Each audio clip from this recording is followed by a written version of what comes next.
Hi guys, আমি তপতি রান্নাঘরে আপনাদের সবাইকে স্বাগত। আজকে আপনাদের বানিয়ে দেখাবো ম্যাঙ্গো আইসক্রিম। ম্যাঙ্গো আইসক্রিম বানাতে আমার কি কি উপকরণ লাগছে চলুন দেখে নিই। ম্যাঙ্গো আইসক্রিমের জন্য এখানে 3টে পাকা আম নিয়ে নিয়েছি। এবার আমগুলোকে কেটে নেব। আমটা কেটে নিয়েছি।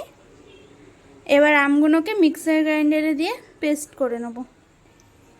আর এখানে কিছুটা আমের টুকরো রেখে দিয়েছি, এটা পরে কাজে লাগবে। গ্যাসটা অন করে নেব। আর এখানে হাফ লিটার দুধ নিয়ে নিয়েছি। এবার দুধটাকে ভালো করে একটু জাল দিয়ে দেব। দুধটা ফুটে এসছে, আরও 10-15 মিনিট দুধটাকে ভালো করে জাল দিয়ে একটু গাঢ় করে নেব। আর একটা বাটিতে এখানে হাফ কাপ গুঁড়ো দুধ নিয়ে নিয়েছি। একটু এখান থেকে দুধ তুলে নেব।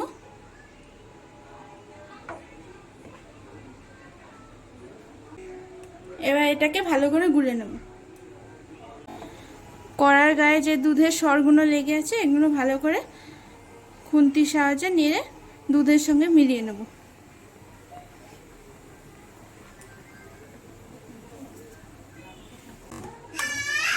আর এই যে দুধটা গুলে রেখেছিলাম, এবার এটাকে দিয়ে দেবো।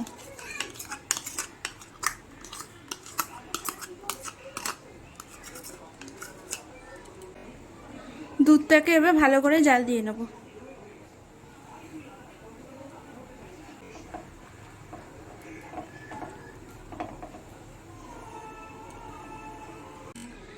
তিন চামচ চিনি নিয়ে নিয়েছি, এবার চিনিটাও দিয়ে দেবো। 3 চামচ চিনি দিয়ে দিয়েছি। যেহেতু দুধের মধ্যে পাউডার দুধ দেওয়া আছে, পাউডার দুধে অলরেডি মিষ্টি থাকে, তাই চিনিটা আমি কম দিলাম। চিনিটা যে যার নিজের স্বাদ মতো দিয়ে নেবেন। আর 2-3 মিনিটের মতো জাল দিয়ে নেব দুধটাকে।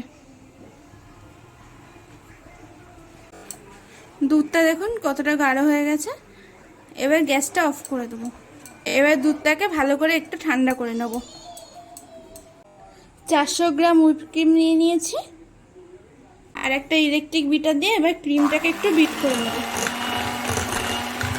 ক্রিমটা 5 মিনিটের মতো বিট করে নিয়েছি। দুধের মিশ্রণটা তৈরি করে গেছিলাম, এবার এটাকে দিয়ে দেব। দুধের মিশ্রণটিকে ঠান্ডা করে তারপরে হুইপ ক্রিমের মধ্যে দেবে, নাহলে ক্রিমটা গলে যেতে পারে।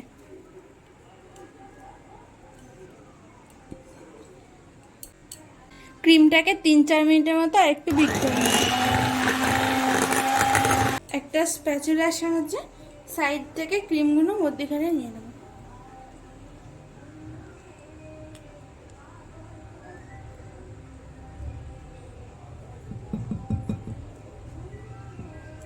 আর একটু বিট করে নেব।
8 ঘন্টা পরে ফ্রিজ থেকে আইসক্রিমটা বের করে নিয়েছি।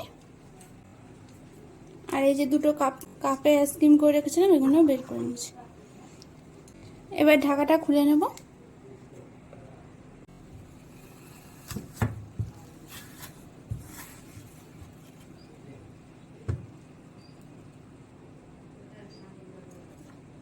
যদি আমার রেসিপিটি ভালো লাগে লাইক, কমেন্ট আর সাবস্ক্রাইব করে দেবেন।